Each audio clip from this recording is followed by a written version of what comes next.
there is a creature alive today who has survived millions of years of evolution. What can you say about Brendan Sharkey? He worked hard to bring the House together after a historic tragedy in our state. We're leading the caucus through an extremely difficult time. A good mentor. At times we agreed, at times we didn't. An incredible respect for the institution. A pragmatic speaker, following the process and having an open mind. Well, there's a lot to say about Brendan. When Brendan was a freshman, he was all right in my book after he locked Dargan out on the ledge in the men's room during a vote. He locked me outside of the men's bathroom. In one of those debates that everybody was paying attention, I was outside smoking a cigar on the beautiful men's balcony. But I did get Mr. Sharkey back because I was able to sabotage his computer and he got pulled over by the police. After that, it was like all smiles to Brendan because that was just awesome. When you first came, when you were new and interesting, funny, charming, and then you became speaker. You said I didn't get a hold of you when you announced your retirement, and I started thinking about that. I think I might have sent you a letter, and I got to look, it's not in this volume. You know, Republican, Democrat, we don't always agree on issues, but I think you get here and you realize who the good guys are. And you know, Brendan is that kind of person, just a class act, a true gentleman, really somebody I enjoy working with and whose service is just, we're all just so lucky to have. You know, my cousins live in Hamden, and I actually asked them to donate to Brendan's campaign. I probably shouldn't say that. Maybe it's in this volume of letters. I think I might have sent you. Brendan, so sorry to see that you're leaving. Obviously, the place almost went up in smoke literally the day after you announced you weren't running again. Mr. Speaker, congratulations on your retirement. Right now I'm standing outside the LOB where we're dealing with a fire. So I know you wanted to go out with a bang. I don't know if this is exactly what you had in mind. He listened to me scream and yell and holler, but he also listened when I was quiet. I think when I was quiet, I scared him. But I thought maybe I'd do a little separated at birth. With you in it, I really couldn't find a match. You were just too plain. Brendan, thank you for your friendship and your guidance, for bringing our chamber together after Sandy Hook, and for doing your best at all times to keep me out of trouble. Sometimes successfully, sometimes not. But thank you most especially for no longer doing the separated at birth cartoons because they always made me look very bad. I remember an incident where Brendan was about to put some corn on his lunch platter, and I said to him, "Brendan, be careful, that might contain some GMO." My favorite story that I'll always remember about you is right when I was elected in 2008, I attended a Smart Growth Conference, which you were speaking at and which you were a major proponent of. And I came up to you after you were done speaking and I introduced myself to you and said I was just elected. I love, we share policy interest in regionalism and smart growth, and I watch all your meetings on CTN. And you were kind enough to respond to me and say, "You watch smart growth meetings on CTN, huh? Maybe you need to get a life." Back in your freshman year, I was the deputy majority leader, and I remember one late night before closing, bringing out a resolution to call us back into special session. And the resolution was pretty broad, and there was opposition from my good friend and late friend, Dick Belden, who got up and spoke that this kind of thing had never been done. It was so open. But you turned around and handed me the book of precedents, and there was a precedent. And not only was there a precedent, but it had been brought forth by the then Deputy Speaker, Dick Belden. Got quite a laugh. Even then, I knew I was in love with you at first CITE sight. Hey Brendan, class of 2000, man. Sorry to see you go. Understand you gotta do what you gotta do. But with your integrity and your leadership, you've really held up the General Assembly to the highest levels. Gonna miss you, man. Enjoy your life and go make some money. Remember the one time when Speaker Donovan and Representative Cafaro asked me to kill at least an hour as they went into discussions. You didn't know what was going on, but at one point you realized, and I proceeded to ask you a question, and you proceeded to give me a 15-minute long, boring answer. Let me tell you what it's really like to be out. I got nothing. I don't have an office. I had to rent this. I'm in a Walmart right now, photo booth, because I don't have an office. I don't have clothes anymore. I got nothing. Well, Shark Man, it's time for you to get out of the turbulent waters and get those sea dogs' feet of you back on some common ground. If you go to visit the Capitol, you got nowhere to park, you got nowhere to sit, you got nowhere to go. I was there a couple of times. I spent an hour and a half looking at the genius from 2 benches. I got nothing.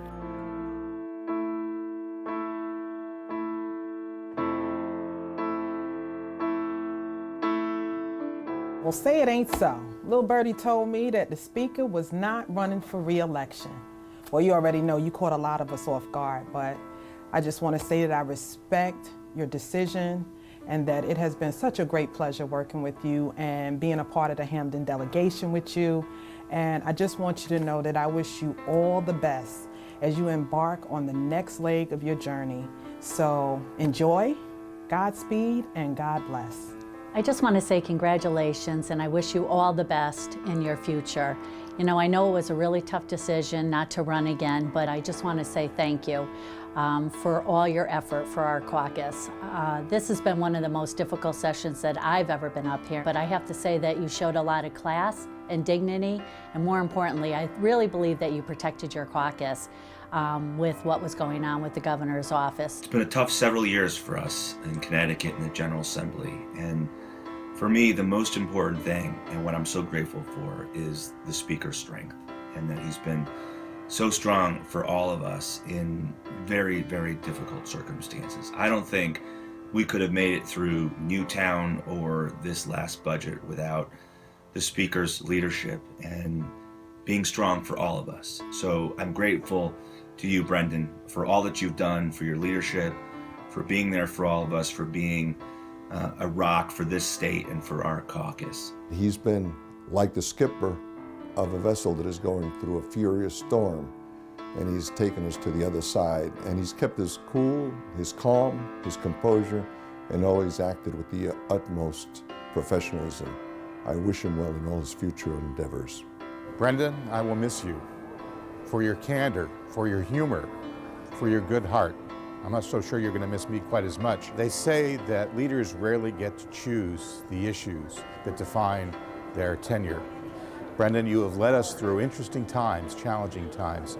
Everyone agrees that you've always done what's in your heart is best for the people of the state of Connecticut. Well, Brendan, the end of a long road, and you've served the state of Connecticut really well, and we are so appreciative of it.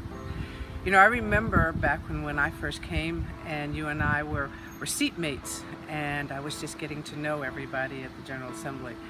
And you livened up the moments with our separated at birth. I hope you remember those and remember them well, because we all shared a lot of happy moments and fun moments when we were trying to figure out this process that we call government. Thank you again for everything that you've done, and thank you for being there for these last few years especially, because they've been so difficult. Being Appropriations Chair, it's important to have someone there that's next to you when you have to make these tough decisions. Thank you for that support, and I look forward to hearing about your new endeavors going forward in the next few years. Have a great, great new beginning and a new path in your career. Good luck, Brendan. We'll miss you. You've had some very difficult times under your leadership with the, certainly with the budgets and other tragic events that you've had to deal with. And I commend you for keeping our house together through these years, through these tough times. I'm very honored and proud to serve with somebody like yourself. You've served your constituents really well in the state of Connecticut as a representative, and more so as a Speaker of the House of Representatives. I know the House is going to miss a leader who cares about this building, cares about this process, and has truly made a mark on the General Assembly. Speaker Sharkey and I came in as freshmen together in 2001, and he went directly to the head of the class. He has served as our Speaker for the past 4 years with integrity, and his moral compass always points true north. But I think his lasting legacy is going to be that he surrounded himself with really capable and strong deputies and committee chairs.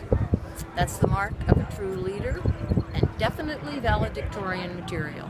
You done good, Mr. Speaker. We'll miss you. I want to thank you sincerely for trusting me to chair the Environment Committee. That's something I'll never forget, that you put your trust in me to that degree, and I very much appreciate that. The last 4 years haven't been easy, and I admire the way that you handled yourself and led the caucus. Thank you, Brendan, for your service to the state and to Hamden and to the House of Representatives.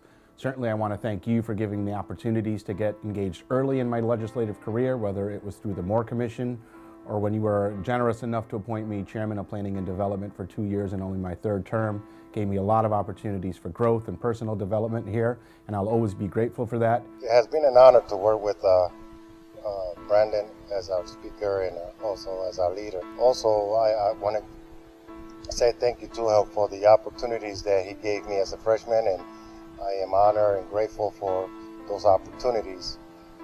Thank you, Mr. Speaker, and I'm highly appreciative of what you did.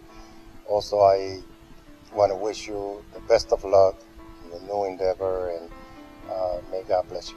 I'm sure everybody's going to talk about Brendan's role as Majority Leader and Speaker and how he'll be missed in that regard, but I think it's important to remember that for 15 years he represented the town of Hamden up here and gave every ounce of his being to that and representing our town. And there's 60,000 people in town who are going to miss him in that role more than anything else. So while Brendan, we know we'll miss your leadership up here, know that the town appreciates your service and is going to miss you in that regard more than anything else. So thank you. Thank you so much for your 16 years of service to the state of Connecticut. More importantly, the last 6 years in leadership positions of which you've helped this House of Representatives get through some of the most difficult budgets ever done in the state of Connecticut. Thank you. You've been a friend. You've helped us all make good decisions in this place.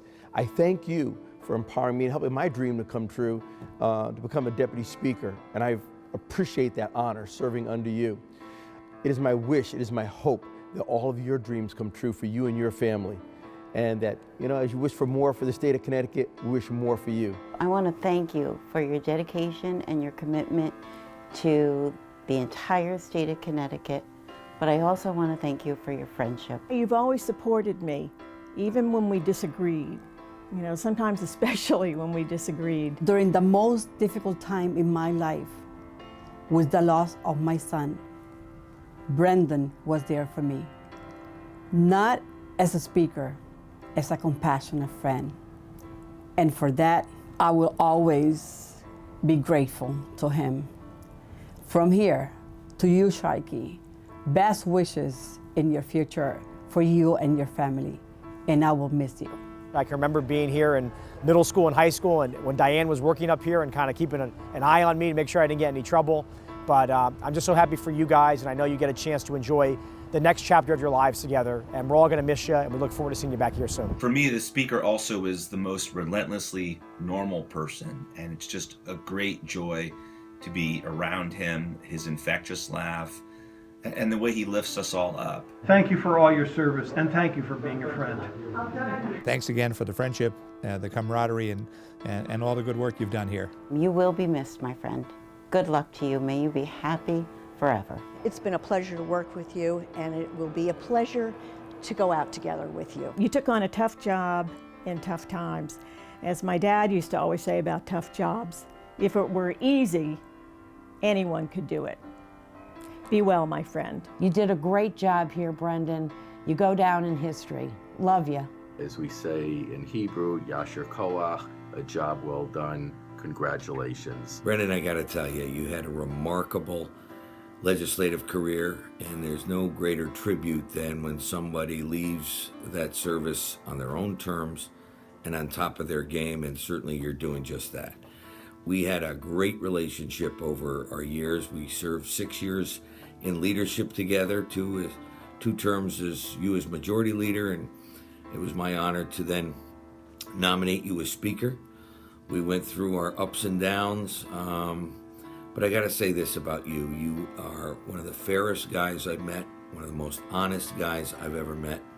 It was an absolute pleasure to serve with you. It was an honor to call you my speaker. Brendan, you'll be missed, and good luck in your future endeavors without the General Assembly. It ain't easy. But listen, buddy, it's a lot better than the stress. Have a blast. Let's get a cup of coffee or a drink. You're a great guy. Congratulations. Take care, buddy. Hi, Brendan. It's always so difficult to figure out what to say in these situations. We've known each other for a long time, but I think we've gotten to know each other the most in the past 2 years in our capacity as leaders, and we've certainly had our set of ups and downs. And as Maureen says, we've broken up a few times, but we always got back together, even if we didn't agree as to what the final result should be. We both knew we were doing our job and the job we were elected to do by our respective caucuses. So you're going to be going on to greener pastures and spending more time with your family and working at your real job. But I want you to remember that even though you're going to be out of this building, as I said in the first day of session last year, we are a family, not just in this legislature, but most importantly in the House of Representatives, and you will always be part of this family. Good luck. Just want to tell you how much I'm going to miss you and how much I enjoyed working with you over the past 4 years. You did a great job. You taught me a lot. You taught me the role of the majority leader. And you taught me really what it's like to be in leadership. It's a difficult job, but you handled it with grace. I wish you the best of luck in all your future endeavors. I can't say that I'm not a little bit happy that you're going. Only because I get the opportunity to try to fill your shoes. Mr. Speaker, Brendan Sharkey, you have my vote, and I'm sure the vote of the rest of this House for a great life.